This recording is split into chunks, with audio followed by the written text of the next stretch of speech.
I'm going to talk about a city called Vaasa, which is on the west coast of Finland, and I think it's just in an interesting area. Vaasa is on the west, where there's a lot of Swedish influence in Finland, and so there's a lot of Swedish-speaking Finns, which kind of adds a little bit of a cool new culture to kind of the Finnish culture as well.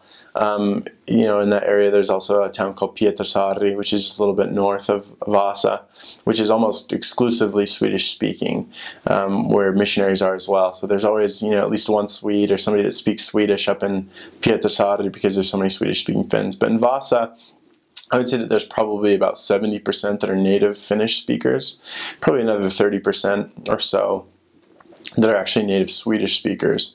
But it's a town of about 50,000 people, and I served there for like 9 months, and it was just one of the greatest places that I'd ever been. And I, got in there, and it's this beautiful little town right on the west coast of Finland. So it's pretty humid in the summer, pretty warm as well. And then once it gets to the winter time, there's a nice breeze that comes off of the sea there that will freeze you right to the bones. So, but it's a wonderful place. As far as safety and everything, it's a really safe place. There's just a beautiful town square where you can go, and they always have like markets and people that are selling fruit and vegetables and things like that in the summertime. And shopping is also very accessible. In that town square, there's a large supermarket and a number of other things there, and the missionaries, at least when I was there, lived fairly close to that town square, so you could just walk there, and that's where you did a lot of contacting and things like that. When I was there, we had a car, which is kind of nice because it is pretty spread out. There's that town center, but then there's a lot of more like suburb neighborhoods around the area as well, so it was nice to have a car there. But it was just a great place, beautiful. The summer is not too hot, and it got to be about 70 to 80 degrees, and then the winter it was pretty cold. So, but with that breeze coming off too, it really made it feel a lot colder than it actually was. But it was a great experience and an awesome place to live. Common industries. I mean, obviously with Finland having as much forest as they do, the paper industry is very big, like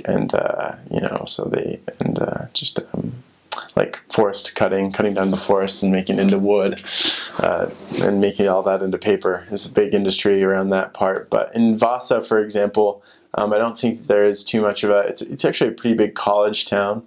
They've got a few universities there that serve all sorts of students, and so it was really fun because there's a lot of young people there, which is really cool about the demographics. And we were able to teach a lot of people that were young Finns, but also people from all over the world that were going to school in Vaasa as well. So, and some fun facts, I guess. I don't know a whole lot, but there's just a lot of Swedish influence there, and it's a fun place to be. So I think it's just geographical that Sweden used to kind of own Finland as well, and so there was a lot of that influence there.